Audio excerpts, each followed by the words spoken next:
You're watching Swipe, coming up on this week's show. Pushing light past the limit, Thomas takes a look at a cutting-edge microscope. A decade since we first got our fingers on the iPhone, has Apple fallen behind in the innovation race? And Lucy looks at the return of a legend in our games review. Welcome to Swipe. Now, a lot's changed in 10 years. It's hard to believe that back then, smartphones and apps as we know them didn't even exist. And yet now they're everywhere, and competition for your palm among the tech giants is fiercer than ever. So a decade on, I'm looking back at the game-changing release of the original iPhone. But first, Thomas has been to see a cutting-edge British invention that could revolutionise the field of nanotech research. The most powerful optical microscope in the world. Called Nanopsis, this British-made invention has managed to increase magnification power 400% beyond what was previously thought possible.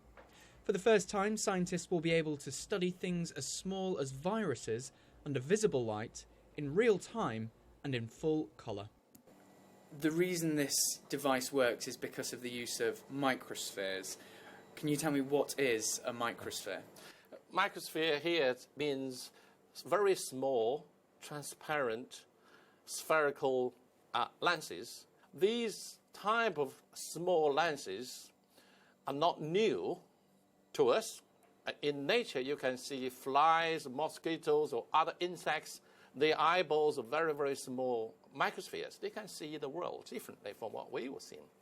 But this is the first time we use this type of microsphere lenses as a part of microscopes. The applications are far-reaching. Research into cancer medicine, the discovery of new drugs, or work on microchip technology. This technology has the potential to be a game changer in R&D, essentially combating all of the key problems that are faced in terms of imaging in R&D facilities, where you're looking at accessibility issues on very high-end equipment and getting access to super resolution capabilities, or whether it's cost and then also ease of use. Scientists and academics often find themselves at the back of long queues waiting to use powerful and complicated electron microscopes.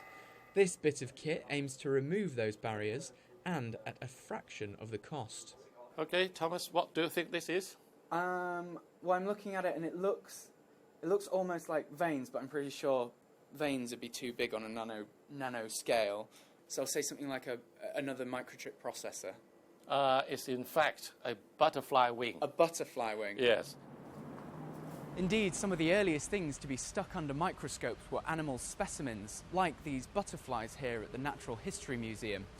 Fast forward to today, and microscopy and nanotechnology are crucial for scientific research. And the UK has fast become a hub for such innovations. In the UK, we lead nanotechnology research in many areas. We have some of the best scientists in the world and some of the best universities, and the government has historically funded us very well. It's estimated that the sector that Nanopsis inhabits will be worth £5 billion by 2020. Having a firm grip on this market is a key goal for British innovators. Thomas Newton, Sky News. Time for a closer look at what else has been going on in the world of tech this week. Here's all you need to know. A global cyber attack spread from Ukraine to more than 60 countries. Cybersecurity experts now say it aimed to destroy data and not to make money. Companies around the world were hit, ranging from British advertising giant WPP to FedEx's TNT Express service to a chocolate factory in Australia. While it was originally described as ransomware, experts now say the virus made it impossible to recover data, even if a fee was paid. Google has been fined more than £2 billion for abusing its dominance as a search engine to promote its own service. EU regulators say the search giant breached antitrust rules by listing its own shopping comparison service at the top of search results. Google disagreed and may now appeal the decision. Facebook has hit 2 billion users every month, around a quarter of the world's population. Mark Zuckerberg said the social network could fill the gap left by falling church membership and offer people a sense of community. But while the user base has been growing, so too has pressure on the social network to crack down on fake news and extremist content. And how's your internet connection? Well, this week we found out as the best and worst broadband speeds across the UK were revealed.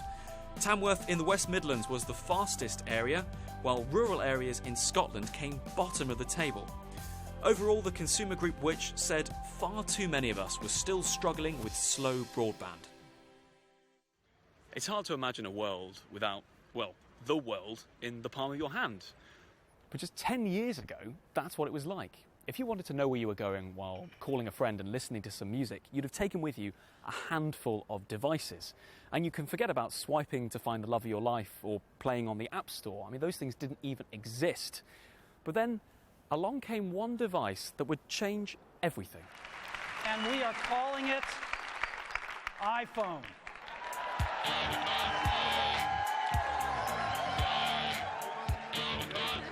iPhone fever swept the world. Some even called it the Jesus phone, so great was the hype. And when it was finally released in June 2007, sales soared. By the end of the year, around 1.4 million handsets were sold. Now, Apple have sold more than 1 billion. But last year they reported the first ever decline in iPhone sales.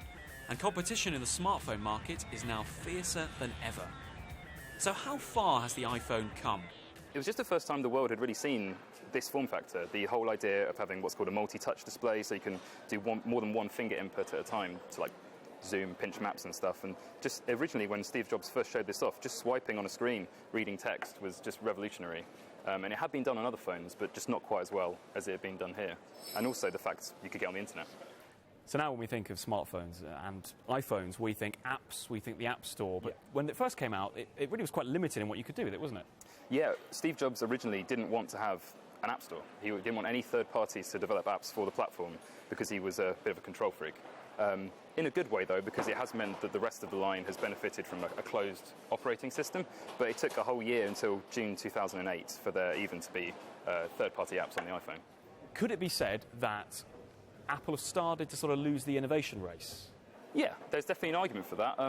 Apple fans, much like Android fans, are very dedicated to their brands, and there is nothing wrong with an iPhone. It will still do everything you want to do, but it lacks things perhaps like wireless charging. Yes, This is also the first iPhone, the iPhone 7, which was in any way waterproof, and it's things that Android phones have been doing for a while now, such as this. So this is Samsung's latest phone, the Galaxy S8. This is the Plus model, which is why it's so huge, but you can see in comparison to the iPhone, kind of the way that a rival company has kind of improved screen technology to basically take up the entire front of the device. It's video games time. Here's Lucy with the week's top picks. Crash Bandicoot is a PlayStation icon, and around 20 years ago he was like the face of the PlayStation brand, and so now he's back. His first 3 games are being remade completely. It's a platforming game where you play as a spinning bandicoot, and there's loads of colourful, crazy characters that you have to sort of meet and defeat as you go through these really colourful, gorgeous worlds. And they've modernised it slightly, so it's still got all the platforming fun that you remember, but now it has things like automatic checkpoints. If you kind of want to relive that childhood and replay Crash Bandicoot, then you can with the Insane Trilogy. Or if you've never played Crash Bandicoot before, you should definitely pick it up because it's one of the classic, most famous platformers around. So you might remember Micro Machines as the small toy cars that you could play with when you were a kid, but they also had a very successful line of video games, and the latest Micro Machines World Series is out this week. It's a kind of a top-down look, and all the tracks are really awesome, and they are sort of representative of sort of real world. So there's a one in a garden, or there's one on a kitchen countertop, and you know, breakfast is being made, or there's a pool table. So it's kind of this really nice mix of video game and real life, but I say real life quite hesitantly because it's all out bombastic action, and you can smash the cars into other ones and make them explode, and you can play by yourself offline, or you can play online with a bunch of friends. So that's what I was doing yesterday. We all had our own cars because each car has a different kind of personality and way that it drives. If you played it when you were younger, it's still the core of the game that you remember, but now it has cool online modes. So that's out this week also. Micro Machines World Series. The Legend of Zelda: The Breath of the Wild is one of the best games to come out this year so far, and it's finally getting its first piece of downloadable content, the Master Trials. So it adds a whole bunch of new things to the game. First of all, it adds a new hard mode. So when you played Zelda originally, it would just kind of be on like an even plane, and it wouldn't ever really get that tricky, but now you can start a new game and it'll be hard from the get-go. So enemies will be tougher, they have regenerating health, they can see you from further away, which makes the game more tactical and a lot more kind of challenging to play, which is quite cool. But the big thing coming out of this DLC is the fact that it has the Master Trials, which is, so you have the Master Sword, which is the best sword in the game, and if you complete the Master Trials, which is a challenge where there's 45 or so rooms, and you start with absolutely nothing, no weapons, no armor, no food or anything, and you have to defeat all of the enemies, and if you defeat all 45 rooms worth of enemies, then your Master Sword will be powered up, which, if you're like me and you kind of want to do everything in that game, will be really cool. So that is finally coming out this week. Well, that's it for this week's Swipe, but you can catch all of our past episodes on our YouTube playlist. And of course, get all the latest tech news from Sky News wherever you are, on TV, on Facebook, on Twitter, on Snapchat, our website and our app. We'll see you again next time. Bye-bye.